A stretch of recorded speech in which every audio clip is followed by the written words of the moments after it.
Deputeti i Partisë Demokratike Belind Këlliçi është thirrur sot në SPAK, ndërsa në dalje pasi qëndroi gati një orë, tha se ishte për një çështje periferike, pa i dhënë asnjë detaj më shumë medias. Gazetarja e Report Televizion Keti Banushi ndërkohë është interesuar më shumë për këtë çështje dhe bëhet fjalë për hetimin pasuror që prokurori i posaçëm Arben Kraja është duke kryer ndaj ish-kryeministrit Sali Berisha dhe fëmijëve, familjarëve të tij. Për më shumë do të lidhemi tani me kolegen Banushi, të cilën e kam në një lidhje të drejtë për drejtë. Ketit, përshëndes, për çfarë është pyetur sot në SPAK Belind Këlliçi?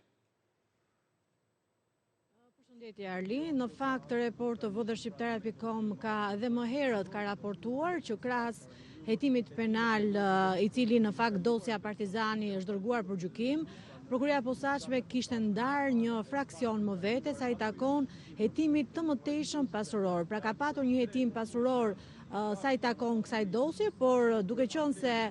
Prokuria e Posaçme nuk pati kohë që të kryente këtë plot hetimin pasuror për zotin Berisha dhe familjarët e tij, ishte një fraksion i dosjes që është ndarë në momentin që dosja shkoi për gjykim. Në fakt është ky hetim që po vijon aktualisht në Prokurinë e Posaçme, janë të sërish dy prokurorët e çështjes së dosjes Partizani, bëhet fjalë për Arben Krajën dhe Enkleda Millonajn, të cilët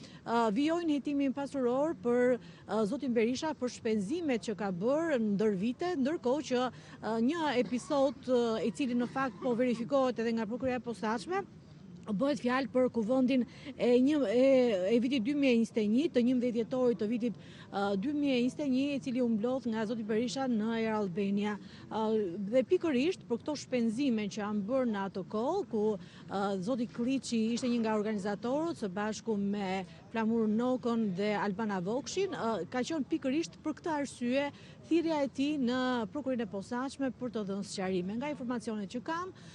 zoti Këlliçi ka paraqitur edhe një faturë ditën e sotme në lidhje me shpenzimet, megjithatë ai nuk dha shumë shpjegime pasi doli nga Prokuria e Posaçme duke quajtur një çështje periferike